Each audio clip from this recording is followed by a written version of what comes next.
Hey, I'm Brandon. If you've been learning game development on YouTube for any length of time, you will inevitably end up asking the question, how is it handled in a commercial game? A lot of YouTube tutorials end up doing things very quickly or doing things just good enough, but they end up having this kind of game jam feel to them. And if you're anything like me, you want to know how to take that mechanic to the next level. How do actual real games handle these situations? In Samurado, the commercial game that my wife and I are working on right now, I just finished working through a problem where I needed to be able to spawn chests and enemies and various other things into the game, but I need them to 100% of the time never spawn on top of the player, on top of other enemies, or into the walls, or on top of other items. So you are going to learn how to do that right now. Ready? Let's go. So I kept this scene very simple to keep things on point. What I'm aiming to do is when I walk through this opening and enter this room, we'll spawn a few enemies into the room. And the rule is going to be they cannot spawn on top of other enemies, or in the wall, or on the player. And they have to spawn inside this room. So you can see I've just got this object which holds a few different box colliders,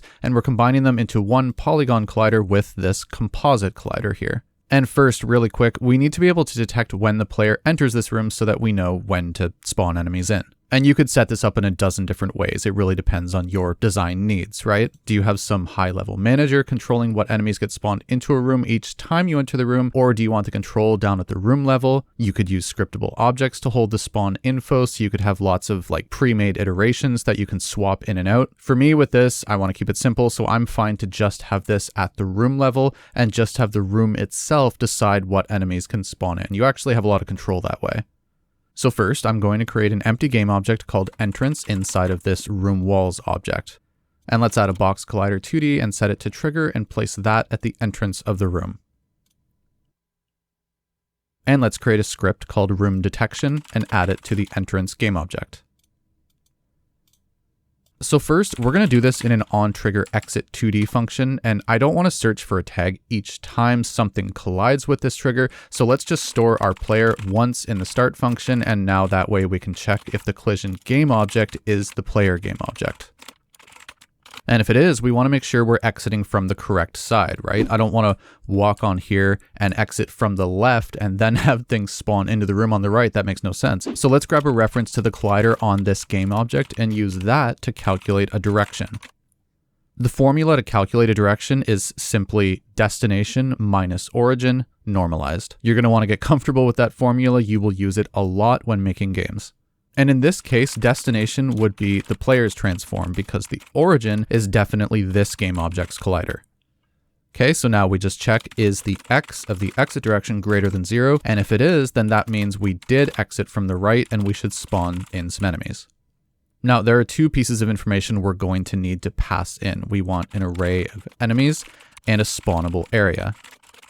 Depending on your project, this could be a box collider, a tile map collider, a composite collider, but it doesn't matter. The generic collider 2D will work for all of those. So let's just plug in a debug.log statement to make sure that that's working. So we hit it, nothing happens. We exit from the left, nothing happens. We exit from the right. There you go, cool. So now let's handle actually spawning the enemies in. Create an empty game object called enemy spawn manager. And let's also create a script called enemy spawn manager and attach it to that game object. First, let's make this a singleton, and we're going to want 3 functions in this script. A spawn enemies function, which is the one we'll actually call from the room detection script. And remember, I said we'd need to pass in 2 pieces of information. Let's add those in as arguments. So we'll pass in a collider 2D for the spawnable area and an array of game objects for the enemies. We also need a getRandomSpawnPosition function, and let's pass in the spawnable area collider. And finally, a getRandomPointInCollider function, which will also take in a spawnable area collider, as well as a float, which we'll use as an offset. By setting the float within the argument, we've given it a default value, which means when we call this function, we can either pass in a new float by typing in a number, or if we type nothing for this function for the second argument, it'll use the default value.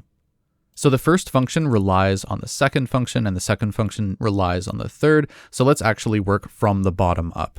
This function is just to get a random point inside of a collider. And so you can better visualize that, let's go ahead and set that up now. Create an empty game object as a child of room walls called spawn area, and we'll attach a trigger box collider. Now let's make it take up the whole room, okay? And let's go ahead and assign that in the room detection script as well as our enemies. By the way, if you want access to the art assets that you see in this project, there is a link down below in the description. They are free. You can use them commercially or however way you want. I'm going to use the enemies from that pack. But also my patrons get access to the GitHub source files. So if you want access to this project or get early access to our videos or monthly alpha builds of our commercial games, you can sign up to support us on Patreon. Okay, but there we go. Everything is assigned now. So back in our script, let's grab the bounds from that collider. And basically, I want to find what the new bounds are with this offset included. You can think of it like a margin around the room. It's going to be the minimum of the X plus the offset and the minimum of the Y plus the offset, as well as the max of the X minus the offset and the max of the Y minus the offset. So you're going to end up with a rectangle that looks a little bit more like this, technically speaking. And yes, I could have just reshaped this collider, obviously, but I'm showing you the offset method in case you're working with a tile map collider or something like that, where you might not have such fine control over the size of the collider. It can be really useful to bake an offset right into the function. Plus this way, if you just line up the edges exactly to the edge of the room and it works in one room, then you'll know that it works in every room automatically. Okay, so next we'll pick a random X position and a random Y position and return a vector 2 with those random coordinates.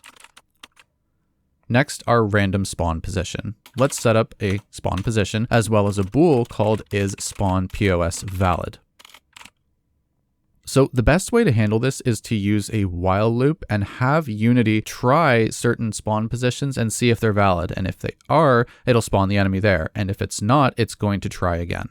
So just in case, right, we don't want to create an infinite loop and freeze Unity. So let's set a nice and high max attempts. That way, at least it'll have a max and it can't freeze. And now we're going to use the physics layers for our checks. And if you only have one layer to check, then it's pretty easy to set up that way. You can set your layer to not spawn on and say, while our spawn POS valid is false, and our attempt counter is less than our max number of attempts, right? So we still have attempts left and we haven't found a valid spawn position yet. Then we're going to set our spawn position to our get random point in collider. And now we'll create a little circle using physics 2D and return an array of all the colliders within that little circle. The radius of that circle is going to depend on the size of your enemies. And we could pass in the bounds of our enemy colliders and size it that way, but that's kind of unnecessary unless the enemies you want to spawn in like vary wildly in size.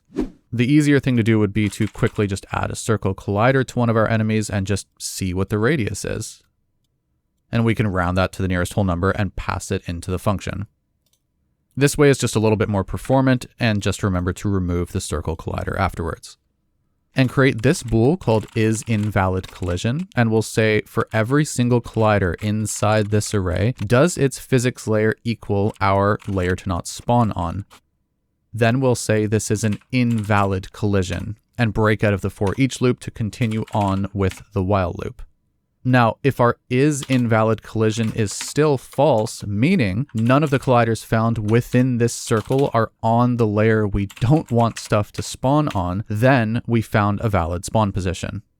And of course, don't forget to increment our attempt counter. Now, if after the while loop is finished, there's still no valid spawn position, let's log a warning. And finally, return the spawn position because this is not a void. This is a vector2 function, so it needs a return type. And this function is short, I promise. We'll say for each of the enemies within this enemy's array, we'll get a random spawn position and instantiate one in using the current enemy and the spawn position from the function that we just finished setting up.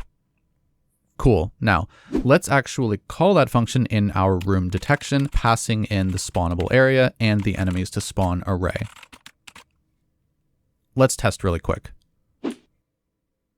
And don't forget to set your spawn area to trigger.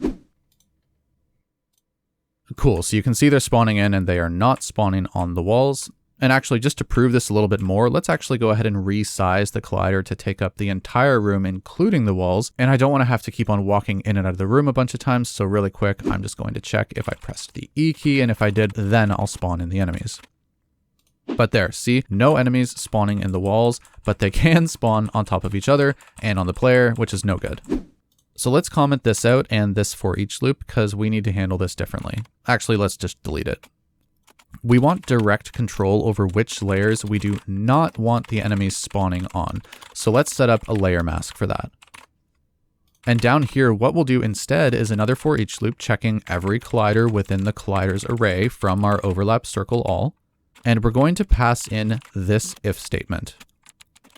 I am told that this is called a bitwise operation, and I made a note about this a while back and I often will use it, but I'm not going to lie, I do not understand this code. I even asked ChatGPT to break it down for me twice and I still do not understand it. I know that there is some genius watching this video right now, and if you are out there and you're watching, can you please go into the comments and explain like what the heck this actually means? Please comment down below so that we can all learn something from this video. All I know is that this will return true if the collider is within one of the layer mask layers that we set. So that would mean that this is an invalid collision and we can break out of this to keep on trying.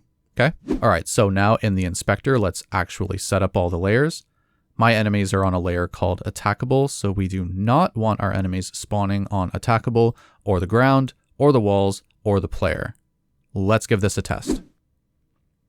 All right, there, you can see that they are only spawning in valid places, and eventually, when they run out of room, it's just gonna throw this warning instead. That's all I got. I hope you enjoyed. Thank you for watching. Like this video if you liked, don't if you didn't, and I will see you next week, guys.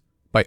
I want to give a very special thank you to all of our Hall of Fame patrons, Jakob Yondok, Zonder Kessler, Darren Perrine, Throbbing Wind, Fontaine Waite, Couch, and Christopher Nichols, as well as our early access patrons, Zyoma, Ken Waite, Mason Crow, Mr. D, and Audu Games. If you choose to support us on Patreon, you can get early access to all of our YouTube videos, monthly alpha builds, and more.